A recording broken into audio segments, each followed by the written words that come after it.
కాలమే అన్నింటికీ సమాధానం చెప్తుంది.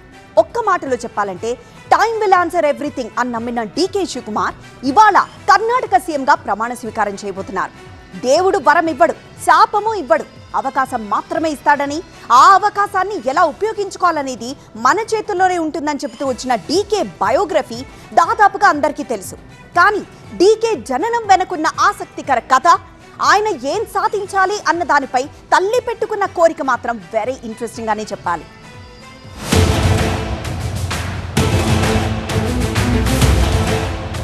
డీకే శివకుమార్ పేరు కర్ణాటక సీఎంగా చరిత్రకెక్కింది.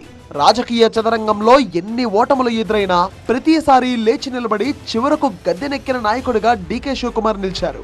ఇవాళ అట్టహాసంగా ముఖ్యమంత్రిగా ప్రమాణ స్వీకారం చేయబోతున్నారు డీకే శివకుమార్.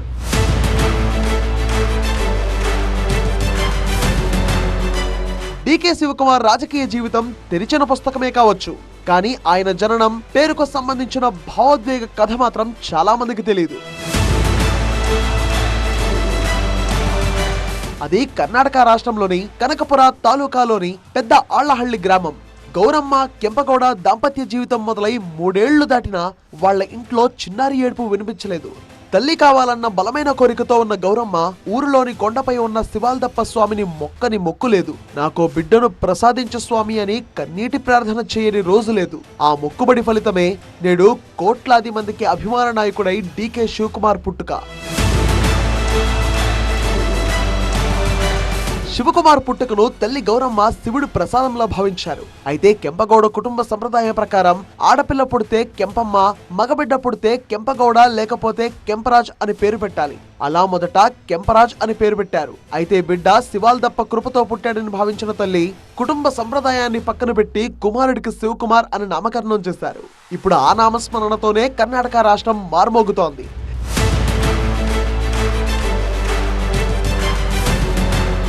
ఇక్కడ మరో ఆసక్తికర విషయం ఏంటంటే శివకుమార్ బాగా చదవాలి, పెద్ద ప్రభుత్వ అధికారి కావాలని తల్లి కలలు కనేది. 4వ తరగతి వరకు ఊర్లోనే చదువుకున్న శివకుమార్ కోసం పట్నం వచ్చేసింది. డీకేని ఓ నేషనల్ స్కూల్లో చేర్పించింది కూడా. అయితే అప్పటిదాకా పెద్దగా ఎలాంటి గోల్స్ లేని శివకుమార్ కి 10వ తరగతికి వచ్చేసరికి రాజకీయాలపై ఆసక్తి పెరిగింది. బంగారప్ప నాయకత్వం ఆయన్ను రాజకీయాల వైపు మళ్లేలా చేసింది.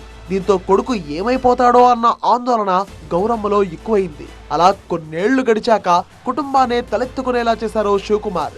విద్యార్థి నేత నుంచి ఇవాళ సీఎం వరకు అంచెలంచెలుగా ఎదిగారు శివకుమార్.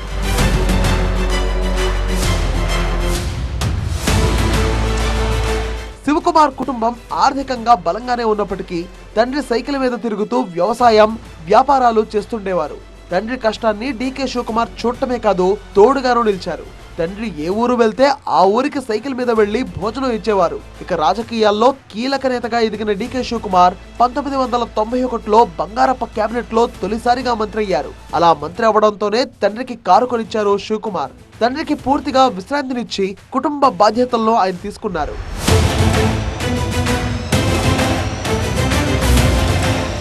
మొత్తంగా ఒకప్పుడు సైకిల్ తొక్కిన శివకుమార్ నేడు కర్ణాటక ముఖ్యమంత్రి అయ్యారు. మోస్ట్ ఎమోషనల్ పర్సన్ కాస్త కాంగ్రెస్ లో అనతి కాలంలోనే ట్రబుల్ షూటర్ గా మారారు. దేవుని ఆశీర్వాదం, ప్రజల దీవెనలు, స్వయం కృషి, ఈ 3 కలిసి డీకే శివకుమార్ ను ఓ మహావృక్షంలో ఎదిగారంటారు ఆమె తల్లి.